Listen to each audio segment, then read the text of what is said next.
கீழக்கரையை பொறுத்த வரைக்கும் கீழக்கரையில் வந்து அது கொஞ்சம் அதிகம்னே சொல்லலாம். கிழக்கு தெரு, மேற்கு தெரு, எங்க தெரு, ஒரு தெருன்னா அந்த தெரு விட்டு தாண்டக்கூடாது. தாண்டினாலே சண்டை. மௌத்துக்கு பிறகு ஜவாஹிருல்லா அவர்கள் தான் வந்து தனிப்பட்ட தேவைக்காக இதெல்லாம் பண்றாரு. அன்பு சகோதரர் அல்தாஃபி அவர்கள் அவருடைய பதிவுல கூட போடும் பொழுது, நாங்கள் அவருக்கு இழைத்த அநீதி இருக்கிறதே, அந்த அநீதியையும் மன்னித்தருள்வாயாக அப்படின்னு சொல்லிட்டு பதிவு போட்டிருந்தாரு. இப்படியா சொல்றதுக்கெல்லாம் வந்து ஒரு கட்ஸ் வேணும். நீங்க அவருடைய மகன், உங்களுடைய பார்வையில எஸ்.எம். பாக்கர் அவர்கள் காலையில நான் எழும்புறதுக்கு ஒரு 4:30 மணி ஆகும். 4:30 மணிக்கு முதல் குரலே நான் கேட்குற குரல் அவங்க குரல் தான்.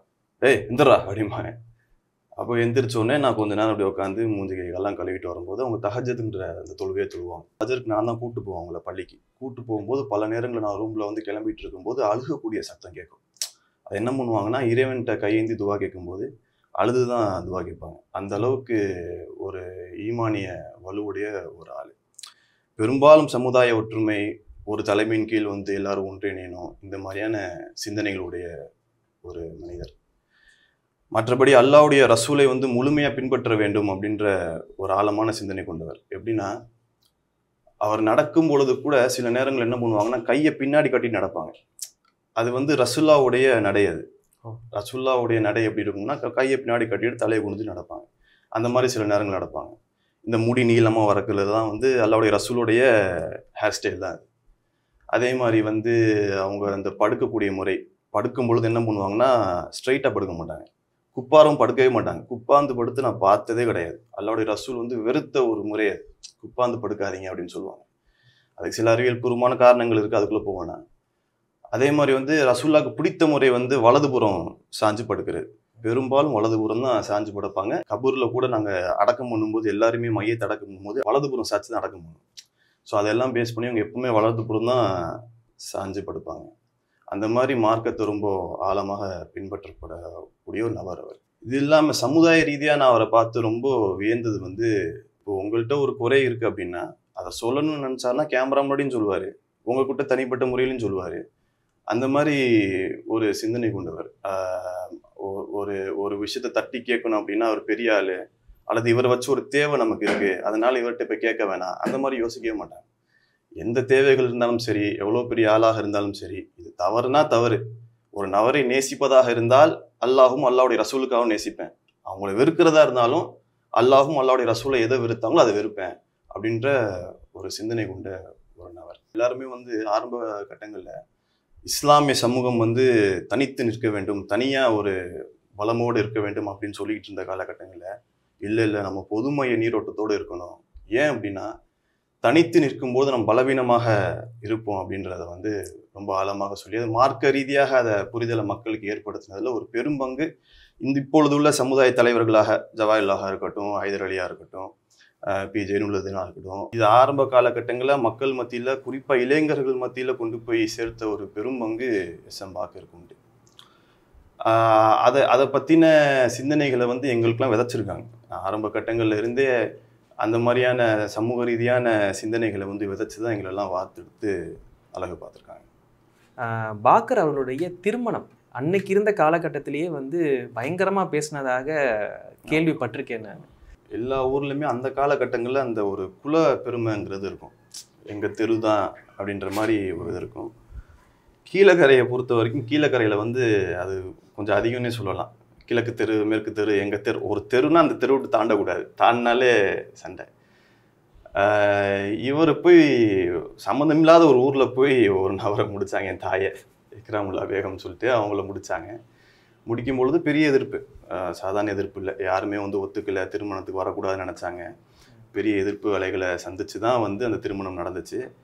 அப்போ வந்து சில பேர் வந்து அந்த திருமணத்துக்கு வரணும்னு ஆசைப்பட்டும் கூட வர முடியல. ஏன்னா வந்து வந்தால் பிரச்சனையாயிரும், ஊரில் ஒதுக்கி வச்சுருவாங்க அப்படின்ற மாதிரி சிந்தனைலாம் இருந்ததுனால யாரும் வரல. குடும்பத்து ரீதியாகவே நிறைய பிரச்சனைகள் இருந்துச்சு.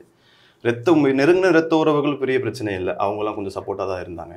மற்றவங்களாம் ரொம்ப அப்போஸ் பண்ணிக்கிட்டே தான் இருந்தாங்க. அப்படி இருக்கும் பொழுது வந்து ஜவாஹிர்லா சாப் சொல்லும்போது கூட சொன்னார், அவர்கிட்ட சொன்னாராம், நான் இந்த குலப்பெருமையை ஒழிக்கணும் அப்படின்னு சொல்லி அதை எதிர்த்து பண்ண திருமணம் தான் அந்த திருமணம். இமாம் அலி, பாஷா பாய், ஜவாஹிர்லா சாப், ஹைதர் அலி, ஜவாஹிர்லா சாப்லாம் அவங்க தான் முக்கியம். அந்த கல்யாணத்தை முடிச்சு வைக்கிறதுக்கு முக்கியமான ஒரு ஆள் அவங்களும் கூட. திருமண மண்டபம்லாம் பார்த்து எல்லாம் பண்ணது அவங்கலாம். இந்த மாதிரி இப்போ இருக்கக்கூடிய சமுதாய தலைவர்கள், சிறை சென்ற சமுதாய போராளிகள், அவங்க எல்லாருமே வந்து அந்த திருமணத்தில் வந்து கலந்துக்கிட்டாங்க. பல பிரச்சனைகளை தாண்டி அந்த திருமணம் வந்து சிறப்பாக நடந்த பிறகுமே கூட ரொம்ப நாட்களுக்கு வந்து அந்த வீட்டு வாப்பாவோட வீட்டு சைடு வந்து அந்த அளவுக்கு ஒரு பெரிய வரவேற்பு இல்லை, ஏற்றுக்கல. சில ரொம்ப நெருங்கின உறவுகள் மட்டும்தான் ரொம்ப பண்பாக பழகி அதை ரொம்ப சரியாக அதை அணுகுனாங்க. மற்ற எல்லாருமே வந்து எதிர்த்து தான் இருந்தாங்க. காலம் எல்லாத்துக்கும் மருந்துங்கிற மாதிரி காலப்போக்கில் அதை புரிஞ்சுட்டாங்க, எல்லாம் என்னங்கிறத புரிஞ்சுக்கிட்டாங்க. இப்போ கீழக்கரையில் அது இப்போவும் இருக்கலாம், சில ஊர்களில் சில பகுதிகளில் இருக்கலாம். இப்போ அது ஒரு பெரிய விஷயமாலாம் இல்லை. ஓரளவுக்கு அந்த புரிதல் வந்துருச்சு மக்கள் மத்தியில். அப்படிலாம் ஒன்றும் இல்லை, போய் முடிக்கலாம் அப்படின்ற மாதிரியான அந்த யங்ஸ்டர்ஸ் மத்தியில் கொஞ்சம் அந்த புரிதல் வந்துருச்சு. அதுக்கு விதையாக இருந்தவர் வந்து எஸ்.எம். பாக்கர் தான். ஒரு சமூகத்தில் இருக்கக்கூடிய ஒரு முக்கியமான தலைவருடைய மகன் நீங்கள். நிறைய இடங்களில் பார்த்தீங்கன்னா விமர்சனத்துக்கும் வந்திருக்கும். போட்டாங்களுக்கெல்லாம் போகும்பொழுது நேரம் காலம்லாம் சொல்ல முடியாது, நிறைய இடத்துல மிஸ் பண்ணியிருப்பீங்க. உங்களுக்கு அந்த மாதிரி ஏதாவது வருத்தப்பட்ட காலங்கள் உண்டா? திருமணம் வந்து ஆன காலகட்டங்களில் ரொம்ப எதிர்ப்பு. கொஞ்ச நாளே பார்த்தா சிறைக்கு போக வேண்டிய நிலைமை. இனிமேல் அவர் வர்றதுக்கே வந்து சாத்தியக்கூறுகள் இல்லைங்கிற நிலைமை தான் அப்போ இருந்துச்சு. அப்போ இருக்கும் பொழுது அம்மா மாசமாக இருக்காங்க. மாசமாகி ஒரு 2-3 மாதத்தில் அக்கா பிறந்துடுறாங்க. அக்கா பிறந்து கை குழந்தையாக இருக்கும் பொழுது வாப்பா வந்து அங்கேருந்து ஒரு லெட்ரு எழுதுகிறாங்க. எழுதி அன்பு மனைவியே அப்படின்னு சொல்லி எழுதி, அந்த லெட்ரு ஒன்று இருக்குது வீட்டில், அம்மா போட்டு ஃப்ரேம் பண்ணி வச்சுருக்காங்க. அந்த லெட்ரு எழுதி அக்காவுடைய பேர் உம்முல் ஹபிபத்துல் கிபுத்தியா அப்படின்னு, அதுக்கு ஒரு வரலாறு இருக்குது. இந்த கிபுத்தியாங்கிற பேருக்கு என்ன வரலாறுனா, அல்லாவுடைய ரசூலுடைய கடைசி மனைவி பேர் அது கிப்பு. அவங்க கிப்பு கோத்திரத்தை சேர்ந்தவங்க. ரசூலுடைய மனைவிகளில் கடைசியாக அவங்களுக்கு தான் குழந்தை பிறந்துச்சு. அந்த குழந்தை ஒரு கொஞ்ச நாள் மூத்தாயிடுறாங்க. ஆனால் வந்து அந்த பேரை வந்து சூட்டி லெட்ரு எழுதி அனுப்பிச்சாங்க. அதை யார்கிட்ட கொடுத்து அனுப்பிச்சாங்கன்னா, ப்ரொஃபஸர் ஜவாஹர்லால்ட்ட தான் அதை கொடுத்து அனுப்பிச்சாங்க. என் பேருக்கு வந்து அவங்க என்னென்னா, அடிக்கடி வந்து ஒரு வரலாறை வந்து அவங்க கேட்பாங்க. கேட்கும் பொழுது வந்து ரொம்ப கண் கலங்கி என்னுடைய வயதில் அவங்க அழுத ஒரு வரலாறு என்னென்னா, முசாப் இப்னு உமேர் ரலியல்லாஹு அன்ஹு. அதில் இன்ஸ்பயர் ஆகி எனக்கு இந்த பேர் வச்சது, முசாப் அப்படின்ற பேர் வச்சது. அவருடைய மௌத்துக்கு அப்புறம் நான் வந்து முசாப் இப்ராஹிம் தான் எல்லாம் கூப்பிடுவாங்க. நான் அதை முசாப் இப்னு பாக்கர் அப்படின்ற மாதிரி நான் ஒரு அடையாளப்படுத்திக்கிட்டேன். இப்னுங்கிறது வந்து பாக்கருடைய மகன் அப்படின்னு சொல்லுவாங்க மார்க் அடிப்படையில். அவர் அது அரபு கலாச்சாரம். அது முசாப் இப்னு பாக்கர் அப்படின்னா பாக்கருடைய மகன் முசாப் அப்படின்ற மாதிரி அதை அடையாளப்படுத்திக்கிட்டேன். குடும்பத்துக்கு அவங்க செய்ய வேண்டிய எந்த ஒரு விஷயத்துலையுமே அவங்க குறை வைக்கல. வாப்பா அந்த இடத்துல இல்லையே, இந்த நிலையில் இல்லையே அப்படின்ற வருத்தம் வந்து கடந்த 2 வாரமாக தான் இருக்குது. அதுக்கு முன்னாடி இருந்தது கிடையாது. ஒரே ஒரு கவலை அவருக்கு இருந்திருக்கலாம். என்ன கவலை அப்படின்னா, எனக்கு இன்னும் திருமணம் ஆகலை, இவனுக்கு இன்னும் திருமணம் ஆகாத ஒரு நிலையில் நமக்கு மரணத்தை நெருங்கிட்டு இருக்கோமே அப்படின்ற மாதிரி சிந்தனை அவருக்கு இருந்திருக்கலாம். அப்போ நான் அந்த மரண தருவாயில் அவருக்கு இருக்கும் பொழுது நான் அவர்கிட்ட சொன்ன வார்த்தை என்னென்னா, மார்க் அடிப்படையில் வந்து அல்லாஹ்வுடைய ரசூலுடைய காலகட்டத்தில் வந்து ரசூல்லா சொல்கிறாங்க, யார் வந்து 3 பெண்மணிகளை பெற்றெடுத்து அவர்களை சரியான முறையில் வார்த்தெடுக்கிறார்களோ அவர்களுக்கு சொர்க்கம் நிச்சயம் அப்படின்னு சொல்லுவாங்க. அப்போது ஒரு சஹாபி எந்திரிச்சு கேட்பாங்க, யார் ரசூலுல்லா, எனக்கு 2 குழந்தைகள் தான் இருக்காங்க, பெண் குழந்தைகள் அப்படின்ற போது, நீங்களும் அதை சரியாக செய்தீர்கள் என்றால் உங்களுக்கும் சொர்க்கம் நிச்சயம். இன்னொரு சஹாபி எந்திரிச்சு கேட்பாங்க, யார் ரசூலுல்லா, எனக்கு ஒரே ஒரு பெண் குழந்தை தான் இருக்குது, நீங்களும் சரியாக வார்த்தெடுத்தீர்கள் என்றால் உங்களுக்கும் சொர்க்கம் நிச்சயம் அப்படின்பாங்க. அப்போ இந்த ஹதீஸ் அப்படி சொல்லி காமிச்சிட்டு, உங்களுக்கு வந்து ஒரு பெண் குழந்தை இருந்தால் அந்த பெண் குழந்தைய வந்து நீங்கள் ரொம்ப அழகான முறையில் ரொம்ப நன்மைக்குரிய ஒரு மாப்பிள்ளைக்கு திருமணம் செஞ்சு வச்சிட்டீங்க. உங்களுடைய அந்த கடமை முடிந்து விட்டு சொர்க்கத்துக்கு போகிறதுக்கு நீங்கள் என்ன செய்யணுமோ அதை எல்லாத்தையுமே செஞ்சிட்டீங்க. என்னுடைய விவகாரத்தை பொறுத்த வரைக்கும் ஆரம்ப நேரத்திலே அவங்க சொன்னாங்க என்கிட்ட. என்ன சொன்னாங்கன்னா, யாராவது வந்து மகனுக்கு வந்து என்ன திருமணம், எப்போ திருமணம் அப்படி தான் கேட்கும் பொழுது அவர் சொல்லுவார், என் மகன் வந்து என்ன மாதிரி, நான் அவன் விஷயத்தில் பெருசாக தலையிட மாட்டேன், நானாக தான் வந்தேன், அந்த மாதிரி அவனாக வந்துடுவான், அந்த மாதிரி தான் அவங்க அடிக்கடி சொல்லுவாங்க. அதே வார்த்தையில் நான் திருப்பி வாப்பாட்ட சொன்னேன், நீங்கள் எப்படி வந்தீங்களோ அதே மாதிரி என் வாழ்க்கையை நானே பார்த்துக்கிறேன், உங்களை மாதிரி நான் வர்றது தான் எனக்கு விருப்பம் அப்படின்னு சொல்லுவேன். சொன்ன உடனே அப்போ வந்து அவங்களுக்கு கைகால்லாம் அசையலை, கண்கள் மட்டும்தான் சிமிட்டினாங்க. அந்த சொன்னோடனே 2 வாட்டி இப்படி சிமிட்டினாங்க. நினைவலைகள் இரங்கல் கூட்டம் அது நடைபெறும் போது பார்த்தீங்கன்னா, இப்படிலாம் நடக்குமா அப்படின்ற ஒரு யோசனை வந்துச்சு. கட்சியை விட்டு போன ஒரு நபர், ஆனால் அந்த கட்சியில் இருக்கிற எல்லாருமே, கூட்டமே அரங்கமே ஃபுல்லாக நிரம்பியிருந்தாங்க. பாக்கருக்கு மட்டுமே சாத்தியம், வேற கட்சிகள் இப்படி நடக்குமா அப்படின்றதெல்லாம் கூட தெரியல. ஏன்னா அந்த அளவு வந்து பார்த்தீங்கன்னா அவ்வளவு நெருக்கம். குறிப்பாக ஜவாஹிருல்லா அவர்கள் பதிவுகள் போட்டுட்டே இருந்தார். ஆமாம், சில நபர்கள் வந்து நான் இதெல்லாம் வந்து சமுதாயத்தில் பேசப்பட்டது அப்படின்றனால நான் சொல்கிறேன். சமுதாயத்தில் பேசப்பட்டதுங்கிற விட சமூக ஊடகங்களில் பேசப்பட்டது. மருத்துவமனையில் இருக்கும்போதே வந்து மௌத்துக்கு பிறகு ஜவாஹிருல்லா அவர்கள் தான் வந்து அவருடைய தனிப்பட்ட ஃபாய்தாக்காக, தனிப்பட்ட தேவைக்காக இதெல்லாம் பண்ணுறாரு, அவர் ஒரு ஒரு ஃபெமிலியரிட்டிக்காக இதெல்லாம் பண்ணுறாரு, ஒரு பாப்புலரிட்டிக்காக இதெல்லாம் பண்ணுறாரு அப்படின்ற மாதிரிலாம் பேசினாங்க. ஆனால் எனக்கும் என் கூடயே பயணிச்சார் மச்சான். இந்த இதில் ஃபுல்லாக இருந்தவரை மச்சான் என் கூட இருந்தாங்க. அவங்களுக்கும் தெரியும் எந்த அளவுக்கு ஜவாஹிர்லால் சாஹிப் வந்து எங்களுக்கு உதவிகரமாக இருந்தார்னா, ஏதோ மௌத்துக்கு அப்புறம் வந்து எங்கள் கூட நிற்கலை. அவங்களுக்கு காலில் புண்ணு வந்துச்சு நான் சொன்னேன் இல்லையா, ஒரு 3 மாதங்களுக்கு முன்னாடி. அப்போவே அடிக்கடி வீட்டுக்கு வருவாங்க. வீட்டுக்கு வருவார், பேசுவார். அதே மாதிரி அலுவலகத்துக்கு வருவார், பேசுவார், உடலை பார்த்துக்கோங்கன்னு சொல்லுவார். எப்போல்லாம் உடல் ரீதியாக தோய்வு வருதோ அப்போல்லாம் ஓடி வந்துடுவார். வந்து அட்வைஸ் பண்ணிட்டு போவார். உடம்பை பார்த்துக்கோ, நீ இப்படி இருக்காதீங்க, உடம்பை பார்த்துக்கோங்க அப்படின்னு சொல்லிட்டு போவாங்க. மருத்துவமனையில் நாங்கள் இருக்கும்பொழுது கூட தொடர்ச்சியான கால் வந்துக்கிட்டே இருக்கும். ஒரு நாளைக்கு ஒரு கால் வந்துக்கிட்டே இருக்கும். அவரும் சரி, ஹைதர் அலி அவர்களும் சரி, தொடர்ச்சியாக கால் பண்ணி விசாரிச்சுக்கிட்டே இருக்கும். மாமான்னு தான் கூப்பிடுவேன் ஹைதர் அலியை, இவரை ப்ரொஃபஸர்னு கூப்பிடுவேன். மாமாவை ஹைதர் அலியை மாமான்னு தான் கூப்பிடுவேன். அவங்க வந்து தொடர்ச்சியாக கால் பண்ணி என்னம்மா ஆச்சு, எப்படி இருக்காங்க, என்னங்கிறத சொல்லுங்கம்மா அப்படின்னு தொடர்ச்சியாக கேட்டுக்கிட்டே இருப்பாங்க. எந்த அளவுக்குனா மருத்துவர் வந்து இவங்க 2 பேருமே நேரடியாக மருத்துவரையே தொடர்பு கொண்டுட்டாங்க. தொடர்பு கொள்ளும்போது வந்து அவங்களுக்கும் சில கோடு இருக்குது மருத்துவருக்குன்னு. ஃபேமிலியோடைய கன்சென்ட் இல்லாமல் வெளியே யார்ட்டையும் எதையும் சொல்ல மாட்டாங்க. என்னென்ன ட்ரீட்மெண்ட் போயிட்டுருக்கு அப்படின்றத சொல்ல மாட்டாங்க. அப்படி அவர் சொல்ல மறுக்கும் பொழுது வந்து அந்த மருத்துவருடைய தந்தை சொல்கிறாரு, எப்பா ஜவாஹர்லால்ட்டையும் ஹைதர் அலிட்டையும் எப்படிப்பா மறுப்ப, எப்படி அவங்களுடைய குடும்ப உறவுகள் அவருக்கு வந்து எப்படி முக்கியமோ அந்த மாதிரி ஆரம்ப கட்டத்திலேருந்து இருந்த ஒரு உறவு இவங்க 2 பேரும். ஜவாஹர்லால், பாக்கர், ஹைதர் அலின்னு சொன்னாதான்ப்பா எல்லாருக்கும் தெரியும். அந்த மாதிரியான ஒரு 3 பேர் அவங்க. அதனால அவங்கள்ட்டையும் நீங்கள் சொல்லுங்க அப்படின்னு சொன்னதான் மருத்துவர் எங்கள்கிட்ட அதை சொல்லி கேட்குறாரு, சொல்லலாமாங்கிறது. ஐயோ தாராளமாக நீங்கள் ஃபோன் அடிச்சு அவர்கிட்ட சொல்லுங்க அப்படின்னு சொன்னோன்னே அவர் எல்லாம் எக்ஸ்பிளைன் பண்ணார். அந்த மாதிரி எல்லா விதமான மருத்துவத்து ரீதியாக என்ன நடந்துச்சு, என்ன பிரச்சனைகள் அவருக்கு இருந்துச்சுன்னு எல்லாம் ஆராய்ச்சி செஞ்சு அவங்களுக்கு இருக்கக்கூடிய தெரிந்த அந்த மருத்துவர் லிங்க்கெல்லாம் வச்சு எல்லார்ட்டையுமே கன்சல்ட் பண்ணி எங்களுக்கெல்லாம் சொன்னாங்க, இப்படி இப்படி மருத்துவர்கள் சொன்னாங்க அப்படின்னு சொன்னாங்க. அப்படி தொடர்ச்சியாக எங்களோட கான்டாக்ட் இருந்து கடைசியில் இந்த மவுத்து நேரங்களில் இந்த கேமராலாம் இருக்கிறனால உங்களுக்கு தெரியுது, அவர் வந்து நிற்கிற மாதிரி பார்க்குற மாதிரி தெரியுது. கேமராலாம் இல்லாத நேரத்தில் நான், என்னுடைய மச்சான், பாப்பா படுத்திருக்காங்க, ஜவாஹர்லால் சாஹிப் இருக்கார். அந்த நேரத்தில் அவர் கண்ணீர் சிந்துடும் போது எந்த கேமராவும் கிடையாது. எங்களோட அங்கே இருந்த இன்னொரு ஆள் வந்து அல்லா தான். அவன் ஒருத்தன் தான் அறிவான். ஒரு அமைப்பை விட்டு இன்னொரு அமைப்புக்கு போயும் அவர் மீது வந்து அந்த தொண்டர்கள்லாம் இவ்வளோ பாசமாக நேசமாக இருக்காங்கன்னா அது தலைவர் அனுமதிக்கிறனால தானே இருக்காரு. எனக்கு ஈடாக அவனை பேசுகிறாங்களே, அப்பெல்லாம் பேசாதீங்க சும்மா இருங்கப்பா அப்படின்னு சொல்லிட முடியுமே, எவ்வளோ தலைவர்கள் சொல்கிறாங்க. அந்த மாதிரி அவர் கிடையாது. அவர் வந்து எப்படின்னா வந்து என்னுடைய சகோதரன் ஒருத்தன் பேசுகிறானா அப்படின்னு ரொம்ப சந்தோஷப்படக்கூடிய ஒரு நபர் அவர். அப்படிப்பட்ட ஒரு மனிதர் தான் ஜவாஹர்லால் சாஹிப் அவர்கள். ஜவாஹர்லால் சாஹிப்புக்கும் பாக்கருக்கும் நடுவில் வந்து எப்போவுமே வந்து அன்பு வந்து அதிகமாக இருந்தாலுமே சில நேரங்களில் யாராக இருந்தாலுமே கருத்து வேறுபாடுகள் இருக்கும். சில நேரங்கள் வந்து வார்த்தைகள் மிகைக்கும், சண்டைகள் வரும், இது இருக்கும். அப்படி ஒரு வேறுபாடுகள் இருக்கும்பொழுது கூட அவரும் இவரை விட்டு தர மாட்டார், இவரும் அவரை விட்டு தர மாட்டார். எப்போவுமே வந்து யாராவது பாக்கர் முன்னாடி ஜவாஹர்லால் விமர்சனம் செஞ்சாருன்னா பாக்கர் சும்மா இருக்க மாட்டார். ஆஜாகன் இதை சொன்னார். ஒரு ராயபுரத்தில் போயிட்டு இருக்கும்போது அப்போ வந்து பாக்கருக்கும் ஜவாஹர்லாலுக்கும் வந்து ஒரு பிரிவு இருந்துச்சு, ஒரு சச்சரவு இருந்துச்சு. இது அவங்களே மேடைகளில் சொன்னாங்க.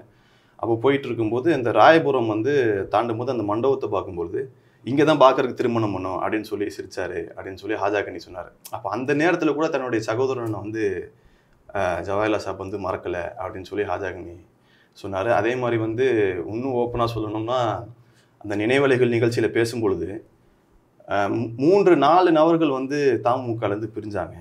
பிரியும் பொழுது அந்த 3 நபர்களை பற்றி எனக்கு துளியளவும் கவலை கிடையாது. அவங்க போனது என்னை பொறுத்த வரைக்கும் நல்லது தான். ஆனால் என்னுடைய சகோதரன் பாக்கர் என்னை விட்டு பிரிந்து விட்டானுங்கிறதுனால தாங்கவே முடியல. இவர்னு இல்லை, சமுதாய தலைவர்கள் மத்தியில் அனைவரோடுமே ரொம்ப இணக்கமாக, ஏதோ இஸ்லாமிய சமூகத்தோடு மட்டும் அந்த இணக்கம் கிடையாது, மற்ற மதங்களை சேர்ந்தவர்கள், மற்ற இனங்களை சேர்ந்தவர்கள், மொழிகளை, இவங்க எல்லாரோடையுமே வந்து ஒரு இணக்கத்தை பேணக்கூடிய ஒரு நபர் அவர். வாப்பா கூட அடிக்கடி சொல்லுவாங்க, தமுக வந்து என்னுடைய தாய் வீடு, தமுக வந்து என்னுடைய தாய் வீடு.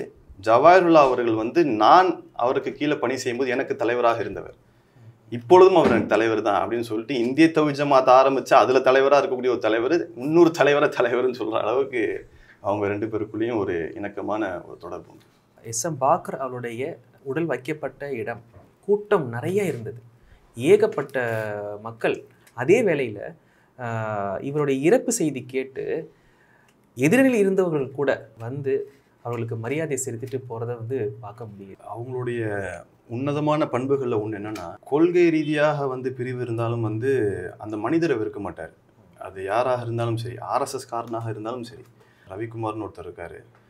அவர் வந்து கொள்கை ரீதியாக வேற கொள்கை, ஆனாலும் கூட மனிதராக அவர் வந்து வெறுக்க மாட்டார். அவர் தலைகுறைவாகவோ அந்த மாதிரி பேச மாட்டார். இது வந்து கொள்கை ரீதியாக வேறுபட்டு இருக்கிறது வேற. அவர் வந்து சில மனிதர்கள் வந்து வாழும் காலகட்டங்களில் சில கசப்பான நிகழ்வுகள்லாம் நடந்தது உண்டு. அப்படி நடந்ததுக்கு காரணமாக இருந்த மனிதர்களும் உண்டு. அப்படி இருக்கும் பொழுது அவங்கள்ட்டலாம் வந்து ஒரு பெரிய வெறுப்பை அவங்க காமிக்க மாட்டாங்க. நாங்கள் கூட வந்து சொல்லுவோம், இதெல்லாம் அப்பட்டமான பொய் பேசப்படுது, இதுக்கு பதில் சொல்லுங்களேன், ஏன் சொல்ல மாட்டேங்கிறீங்க அப்படின்னு சொல்லும்போது அவர் சொல்லுவார், என்னுடைய சகோதரனுடைய மாமிசத்தை நான் நக்க விரும்பவில்லை அப்படிம்பாரு. ஏன்னா அது வந்து ஒரு ஹதீஸ் ஒன்று வரும், ரசூலுல்லாஹ்வுடைய ஹதீஸ் ஒன்று வரும். அவர் இல்லாத நேரங்களில் அவரை பற்றி பேசக்கூடாது அப்படின்ற மாதிரியான ஒரு ஹதீஸ் ஒன்று வரும். அந்த மாதிரி பேசக்கூடிய ஒரு நபர். இன்னொன்று என்னென்னா, அப்படி ஒருத்தர் நம்மளை பற்றி பேசும்போது நம்ம அவரை பேசணும்னா அது ஒரு டிபேட்டு, ஒரு கிளாஷ் ஆகும்போது சமுதாயத்தில் அதை பற்றி பேசப்படும், ஒரு குழப்பம் ஏற்படும். அப்படின்ற பொழுது என்னால் அந்த குழப்பம் வந்துடக்கூடாது, அதனால் பேசிட்டு போகிறாங்க, அதுக்கான கூலியை நான் அல்லாட்ட போய் தேடிக்கிறேன் அப்படின்ற பொழுது அது இந்த நேரங்களில் சொல்கிறது வேற. ரொம்ப இக்கட்டான கடுமையான கசப்பான ஒரு காலகட்டம் இருந்தது. அந்த கசப்பான காலகட்டங்களில் வந்து கூட அவர் அப்படி தான் இருந்தார். அவர் வந்து ஒரு கட்டத்துக்கு மேலே பதில் சொல்லாமல் அதை அப்படி நிப்பாட்டிட்டு அல்லாட்ட விட்டுட்டேன், அதுக்கான பதில் அல்லாஹ் தருவான் அப்படின்றத சொன்னார். அதை பல பேர் பதிவு போடும்போது கூட போட்டிருந்தாங்க, அந்த பதிலை வந்து அல்லாஹ் அவர் வாழும் காலகட்டத்திலே தந்தான் அப்படின்னு சொல்லிலாம் அந்த பதிவுகள்லாம் போட்டிருந்தாங்க. இதில் வந்து முக்கியமான ஒரு நபரை நான் குறிப்பிடணும் அப்படின்னா வந்து அன்பு சகோதரர் அல்தாஃபி அவர்கள். அவர் வந்து கடைசி காலகட்டங்களில் ஒரு 2-3 ஆண்டுகளுக்கு முன்னால் வந்து பிரிவு தான், ஒரு நாளாக பிரிஞ்சு தான் இருந்தாங்க. ஏகத்துவ முஸ்லீம் ஜமாத் வந்து ஆரம்பித்த பிறகு நேரில் வந்து சந்தித்து நேரடியாக அவரிடம் வந்து பேசினார். நடந்த நிகழ்வுகள்லாம் பற்றி பேசி சொல்லி, இந்த வார்த்தையை சொல்லலாம், தவறு கிடையாது. ஏன்னா வந்து அவரே நேரடியாக முகநூல்லே அதை மன்னிப்புங்கிற மாதிரி போட்டிருந்ததுனால நான் சொல்கிறேன். அவர் வந்து அங்கேயே அந்த சபையில் மன்னிப்பு கேட்டார் எஸ்எம் பாக்கரிடம். அந்த மாதிரி தன்னுடைய தவறுகளை உணர்ந்து அதை சரியாக, மனிதர் என்றாலே எல்லாரும் தவறு செய்யக்கூடியவர்கள் தான். அவர் பேசும்போது கூட சொல்லியிருந்தார், நான் தவறு செய்கிறேன், ஏத்தாப்புலுக்கு நீங்கள் தவறு செய்யலாம், எஸ்எம் பாக்கர் தவறு செஞ்சுருக்கலாம், அல்தாஃபி தவறு செஞ்சுருக்கலாம், ஜவாஹிர்லால் தவறு செஞ்சிருக்கலாம், எல்லாரும் தவறு செய்யக்கூடியவர்கள் தான். ஆனால் வந்து அதை மன்னித்து கடந்து போகக்கூடியவர்கள் சிறந்தவர்கள், மன்னிப்பு கேட்கக்கூடியவர்கள் சிறந்தவர்கள் அப்படின்ற அடிப்படையில் வந்து மன்னிப்பு கேட்டார். அந்த மாதிரி ஒரு இனிமையான ஒரு சகோதரர்கள். கடைசி காலகட்டங்களில் திருப்பி அந்த இணக்கம் வந்து நல்லா தொடர்ந்து இருந்துச்சு. அப்படி இருக்கும் பொழுது மரண தருவாயில் வந்து எங்களுக்கு வந்து நேரில் வந்து பார்க்கணுன்னு ரொம்ப விரும்பினார். ஆனால் சூழல் வந்து அந்த ஐசியூக்குள்ளே வந்து எல்லாரையும் அலோவ் பண்ண மாட்டாங்க. அதே மாதிரி வந்து அவர் அப்போ வெளியூரில் இருந்தார். அதனால் வந்து அவரும் வந்து பார்க்கக்கூடிய சூழல் இல்லை. மௌத்துக்கு பிறகு வந்தார், வந்து பார்த்து அந்த ஒரு பேட்டி கூட கொடுத்துருந்தார். அந்த பேட்டியில் கொடுக்கும்போது சொன்னார் வந்து, எஸ்எம் பாக்கர் காக்கா வந்து சில மனிதர்களோடு வந்து நம்ம விலகி போக தோணும். அவருடைய பழக்க வழக்கங்கள், சில மனிதர்களுடைய பழக்க வழக்கங்கள், அவங்க கடுகெடுக்கும் பேச்செல்லாம் பார்த்தா விலகி போக தோணும். சில மனிதர்கள் வந்து இனிமையாக பேசுவாங்க, நம்ம என்னதான் முயற்சி செஞ்சாலும் அவங்கள விட்டு விலகி போகவே முடியாது, அந்த அளவுக்கு இனிமையாக பேசுவாங்க. அப்படிப்பட்ட ஒரு இனிமையான நபர் தான் எஸ்எம் பாக்கர் காக்கா அவர்கள். ஆனால் அப்படிப்பட்ட ஒரு மனிதனுடையும் கூட நான் சில நாட்கள் வந்து விலகி இருந்துட்டேன் அப்படின்ற நினைக்கும் பொழுது எனக்கு ரொம்ப வேதனையாக இருக்குது அப்படின்னு சொன்ன வார்த்தைகள்லாம் வந்து ரொம்ப ஆறுதலாக இருந்துச்சு கேட்கும் பொழுது. அல்தாஃபி அவர்கள் பேசும்பொழுது எனக்கு ரொம்ப ஆறுதலாக இருந்துச்சு. அது மட்டும் இல்லாமல் வந்து தன்னுடைய பதிவில் கூட போடும் பொழுது, எஸ்எம் பாக்கர் அவர்கள் இறைவனுடைய அழைப்பை ஏற்றுக்கொண்டார். யா அல்லாஹ் அவருக்கு ஜன்னத்துல் ஃபிர்தௌஸின் உயர்ந்த சுரூகத்தை தந்தருள்வாயாக, நாங்கள் அவருக்கு இழைத்த அநீதி இருக்கிறதே அந்த அநீதியையும் மன்னித்தருள்வாயாக அப்படின்னு சொல்லிட்டு பதிவு போட்டிருந்தார். அதெல்லாம் வந்து அதை வெளிப்படையாக சொல்கிறதுக்கெலாம் வந்து ஒரு கட்சி வேணும். எல்லாருக்கும்லாம் வந்து தலைவராக இருக்கும்போதோ அல்லது ஒரு முக்கியமான ஒரு பாப்புலரான ஆளாக ஒரு சமுதாயத்தில் இருக்கும்போதோ வந்து அந்த ஈகோ விடாது. அந்த பெருந்தன்மை இருக்கிறதுனால தான், ஈகோ இல்லாதனால தான் அந்த அப்படி ஒரு விஷயத்தெலாம் சொல்ல முடியுது. ஏன்னா நடந்து ரொம்ப நாள் ஆயிடுச்சு. இப்போ இதை யாரும் பேசாட்டாத யாரும் பெருசாக கண்டுக்க போகிறது இல்லை. ஆனால் அப்படி ஆயுமே அந்த அப்படி ஒரு மரணித்து விட்டார், இப்போதாவது நம்ம அதை சொல்லிடணும்னு சொல்லி வெளிப்படையாக வந்து உயிரோட ஹயாத்தோடு இருக்கும் காலத்திலே தனிப்பட்ட முறையில் வந்து பேசிட்டாரு. ஆனால் மரணித்த பிறகும் வந்து அதை வெளிப்படையாக சமுதாயத்தில் வெளிப்படையாக அதை சொல்கிறதுக்கு ஒரு பெருந்தன்மை வேணும். அல்தாஃபி அவர்களை பொறுத்த வரைக்கும் வந்து அவர் வந்து புதுமைய நீரோட்டத்துடன் வந்து இயங்கணும் அப்படின்றது வந்து வாப்பாவுடைய ஒரு கனவு அது. ஏன்னா வந்து ஒரு முக்கியமான ஆளாக இருக்கார், பாப்புலரான ஃபேஸ் இருக்குது, இளைஞர் யங்ஸ்டராக இருக்கார். அவருடைய காலகட்டம் என்பது ரொம்ப அதிகம், அந்த தூரம் என்பது ரொம்ப அதிகம். இன்னும் அவருக்கு ஏஜ் இருக்குன்றதுனால இன்னும் நல்லா செயல்படலாங்கிற போது ஒரு தௌஹீத் சிந்தனையில் ஒரு ஒரு நல்ல பேச்சாற்றல் மிக்க ஒரு ஆள் வந்து அந்த புதுமைய நீரோட்டத்தோடு கலந்து இயங்கணும் அப்படின்றது அவருடைய விருப்பம். அன்சாரி அவர்கள் வந்து ஆல்ரெடி அப்படி தான் இருக்கார். அவர் கட்சி, அவருடைய பாதை தனி. இந்த பாதை வேற. இது தௌஹீது சிந்தனை, தௌஹீது கட்சி வராத, அதாவது அரசியலுக்கு வராத ஒரு பாதை இது. அந்த பாதையில் இருக்கக்கூடிய நபர்களும் அப்படியே பயணிக்கணும், ஒரு பொதுமைய நீரோட்டத்தோட பயணிக்கணும் அப்படின்றது அவங்களுடைய சிந்தனையாக இருந்தது. அவருடைய நீண்ட நாள் ஆசை என்னன்னா, தமுமுக வந்து ஒன்றுபட்டு இருக்க வேண்டும் அப்படின்றது ஒரு ஆசை. இதை தாண்டி ஒரு பெரிய ஆசை என்னன்னா, சமுதாயம் ஒன்றுபட்டு ஒரு ஒற்றை தலைமை கீழ் வர வேண்டும் அப்படின்றது தான். இந்த தமுக வந்து அன்சாரி அவர்கள் பிரிந்து போனதாக இருக்கட்டும், ஹைதர் அலி அவர்கள் பிரிந்து போனதாக இருக்கட்டும், இதெல்லாம் அவங்களுக்கு வந்து ரொம்ப கஷ்டத்தை ஏற்படுத்திய ஒரு நிகழ்வுகள். அதெல்லாம் அவங்க வந்து அடிக்கடி சொல்லிக்கிட்டே இருக்கிறது அதுதான்.